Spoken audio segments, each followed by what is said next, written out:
All right, everybody, here we go. Today's lecture, starting Unit 8, is dealing with reform movements of the mid-1800s, so 1840s, 1850s, right before the Civil War.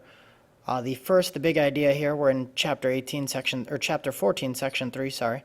The big idea today is the idea of what is reform. What does it mean to reform? Now, the big idea here is that the movements we're going to talk about affect religion, education, and society overall. If you're reforming anything in society, you're changing everything. So we're looking at religion, education, and this idea called abolition, which will come up in the next couple lectures.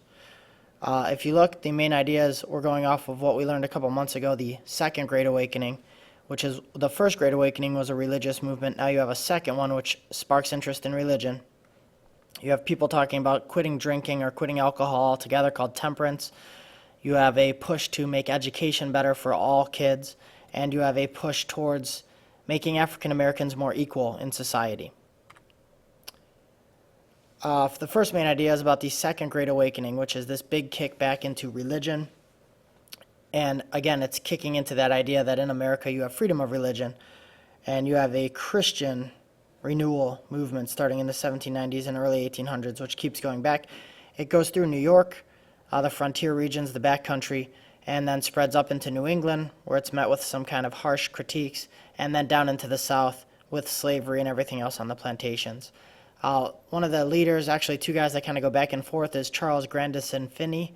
He's a leader. He's looking at changing the Protestant religion. He kind of critiques that. He looks that each person is responsible for yourself, meaning that, what you do in life tends to tends to go along with what you do after your life, and saying that your faith in God and everything else, you'd show that by doing good works and helping each other out. Now you have traditional people like Boston's Lyman Beecher, who goes against that. He's very strictly coming from that Boston, that old Puritan idea where, you had to go to church, you had to believe in this. So again, it's that struggle between the traditional religion and this new kind of up-and-coming religion where what you do in life kind of dictates what happens with religion as well. There's a picture really quick to look at. There's a typical preacher going around, with reform movements. You have, a couple people preaching on religion, whatever it is, Protestant, Christian, whatever, and you have just hundreds, thousands of people sometimes that are there to watch and listen. Now, there is no TV, there's no internet. I know that comes as a shock to some of you, but there isn't back then. So you showed up to like the city town square to see these people going about their business to kind of talk about or try to preach to you about their viewpoints. So whether it's, strict religion and how God, affects everything, or whether it's this new idea from, Charles Finney that, what you do in life dictates what happens after life, that church is important, but not as important as the traditional people from, the New England area. So those people kind of went back and forth, and again, they would preach not only their beliefs, but they would preach that the other person was wrong. So it was kind of like almost a religious battle. But again, here in America, you have that freedom of religion to believe in either of these viewpoints. In fact, if you wanted to believe to these cows, if you wanted to pray and believe in them, by all means, it is America, and you have that freedom. The main idea number 2 goes along with the social reforms, another new reform to, stop alcohol or stop the sale, distribution, and use of alcohol, and also prison reform, which kind of go arm in arm. Now, this new kick about religious faith leads to more reform. So again, when you're talking about what you do in life, Charles Finney idea, what you do in life dictates, what you do in the afterlife. You're going to go along with, again, what can I do to be a better person? And you have the urban areas growing, cities, big cities are growing, Cleveland, Pittsburgh, Chicago, all these big new cities are coming up and forming through roads and everything else. And now you're looking at, with these big new cities, new people there to listen to whatever you had to say with these reform movements. And you had a huge group of the middle class, which is starting to form and really take movement. And you have women, who are at home, who may have, in this case, people taking care of the house, doing the work for you. They're not going to school, they don't have jobs, so you have a lot of women leading these efforts because they really don't have much else to do. So you have women kind of taking the reins in a way and leading these reform movements. So they're looking at how can we become better people in society, how can we make society better, and they're looking at alcohol abuse, prison, education reform, and slavery overall.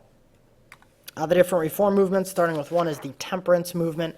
That's where it, again, is this idea of alcohol abuse, and they thought that people abusing alcohol, which was a widespread thing, was causing family violence, poverty, criminal behavior, and they thought that if you stopped people from drinking or having access to alcohol, those problems would go away. So the temperance movement comes up, this idea of getting rid of hard liquor, beer and anything else that might come from it. And you had the group was the American Temperance Society and American Temperance Union. So you had two different groups going around kind of preaching that we need to get rid of alcohol altogether, and in return it would make society a better place by, again, leading to less family violence, less poverty, less criminal behavior. You have a group that go around with prison reform as well, and they're led by a lady named Dorothea Dix, and she leads the movement to reform the prison system, looking at it, saying that they did a study looking at the people in prison, and they looked to remove the mentally ill people that were just not capable of being in prison, runaway children, orphans from the prison. They were just going to keep the hardened criminals, people who had committed crimes and know they did, were found guilty. They deserve to be in jail. The mentally ill, of course, would be going to mental institutions, mental hospitals. They were going to have reform movement or reform schools for children, kind of like a DH system today, and then houses of correction for, to make education better, to educate criminals, to educate the prisoners, to make them better so that when of course they got out of prison, they were better for society. They were more suitable to go out there, get a job, hold a job, and be members of society. The third main idea is this look at education reform. And they looked at, again, people were studying in the early 1800s. Our kids are we have all this crime and all these other things that we've talked about. How can we make this better? And they looked at education. Let's start there. If we can educate our kids better, they will be better members of society. So they looked at teachers and said that few of the teachers were trained.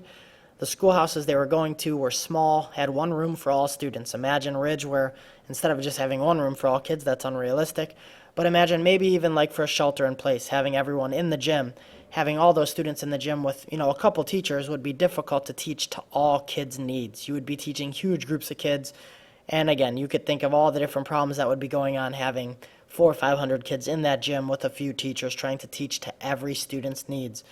They looked at also a social background with wealth. The wealthier kids are going to better schools. The poor kids, not so much. They're just going to that one-room schoolhouse for everybody. The idea was a common school movement where all kids will go to the same sort of schools.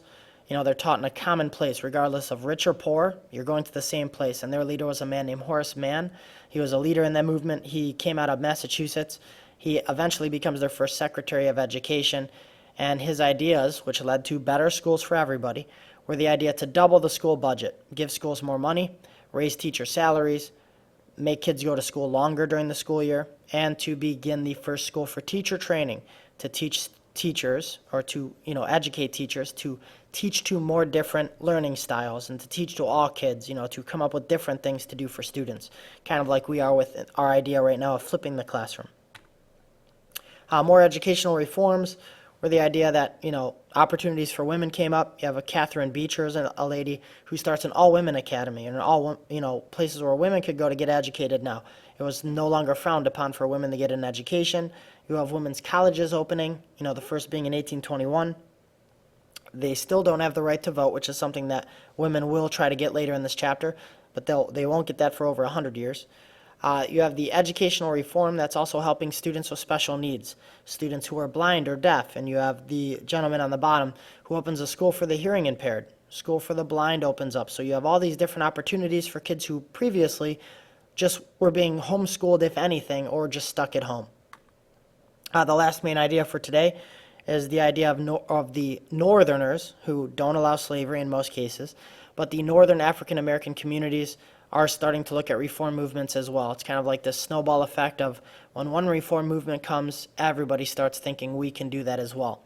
So you have in the North, you have free African Americans who are living in segregated or separated communities in the North. They may be free and they don't have slavery in the North, but there is a huge amount of racism and prejudice even still in the North besides the South. And you have a religious society founded by a former slave, Richard Allen, who looks at racial equality, education for blacks in the North, which again, prior to this, had been a no-no for everybody. So even though they are free, it's kind of that idea that they are not equal to the whites in the North. You have lots of push for the creation of schools where the African Americans in the North could go to school equally with the whites or just have their own kind of schools.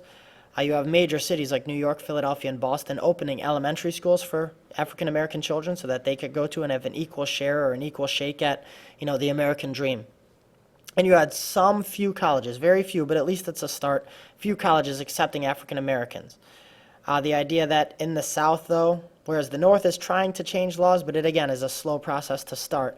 In the South, most of the laws that they have are outlawing any enslaved person from receiving an education. And if you think about that, that's to keep the slaves from communicating back and forth, writing to each other to try to plan an escape to the North where they have more opportunity. Hopefully today you took some notes, filled out your guided notes.